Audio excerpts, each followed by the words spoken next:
আমরা দেখতে পাচ্ছি গাগুটিয়ার 1 নং ওয়ার্ডের আহমদ ভাইয়ের নেতৃত্বে 2 নং ওয়ার্ডের আহমদ ভাইয়ের নেতৃত্বে একটি কর্মী মিছিল এসেছে। তাদেরকে আজকের এই প্রোগ্রামের পক্ষ থেকে স্বাগতম।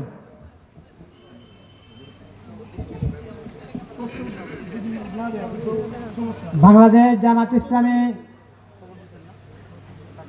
আজকে গড়ের ইউনিয়ন কর্তৃক আয়োজিত আজকে সবার সম্মানিত সভাপতি উপস্থিত আমাদের কিশোরগঞ্জের জেলা আমির, আজকের প্রধান অতিথি আমাদের কিশোরগঞ্জের জেলা উন্নয়নের মণি এবং বাজিতপুর থানা আমির, নায়েবে আমির এবং জামাতের কর্মী এবং শিবিরের কর্মীবৃন্দ, সবাইকে আমার আন্তরিক শুভেচ্ছা অভিনন্দন।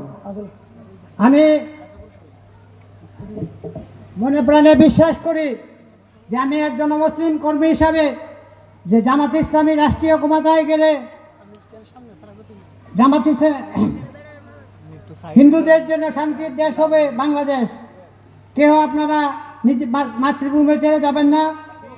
কাজে আপনারা বাংলাদেশে রয়েছেন, আপনারা বাংলাদেশের স্বাধীন নাগরিক। কাজে আপনারা আমাদের পাশে থাকুন। আমাদের আমিরে জামাত ডক্টর শফিকুর রহমান, ওনার একটা হাসপাতাল আছে সিলেটে। এই হাসপাতালের ভিতরে প্রায় 1500 কর্মী আছে, কর্মকর্তা কর্মচারী আছে, তার মধ্যে 300 হিন্দু।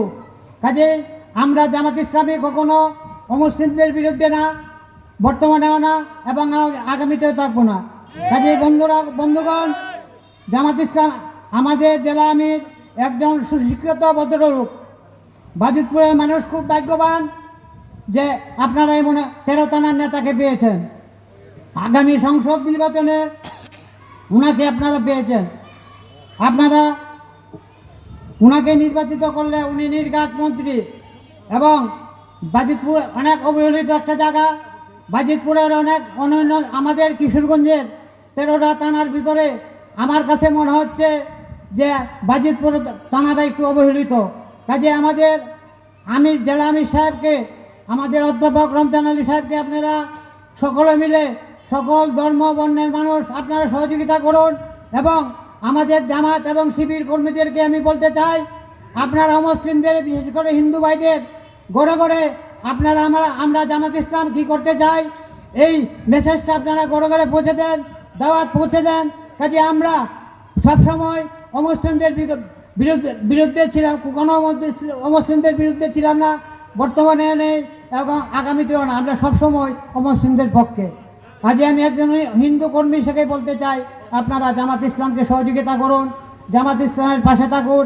জামাত ইসলাম রাষ্ট্রীয় ক্ষমতায় গেলে আপনারা স্বর্ণযুগ পার করবেন এবং আপনারা সবচেয়ে বেশি নিরাপত্তা বুক করবেন।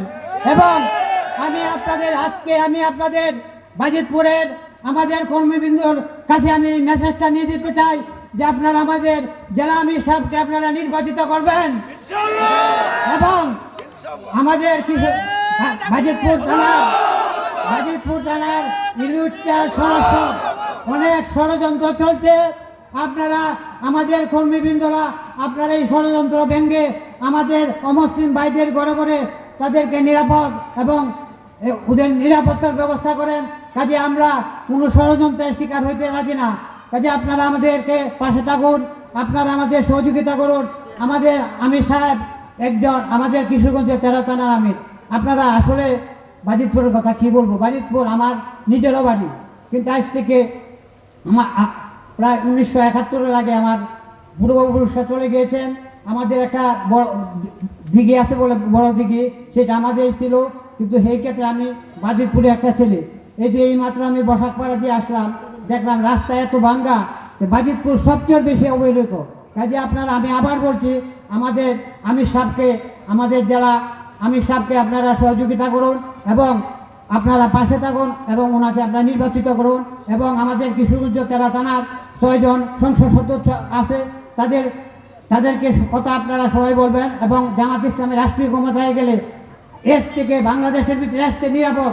কারণ একটা জামাত ইসলামী 5 ওয়াক্ত নামাজ পড়ে, যার ভিতরে ধর্মীয় অনুভূতি আছে সে কোনো সময় করতে পারে না।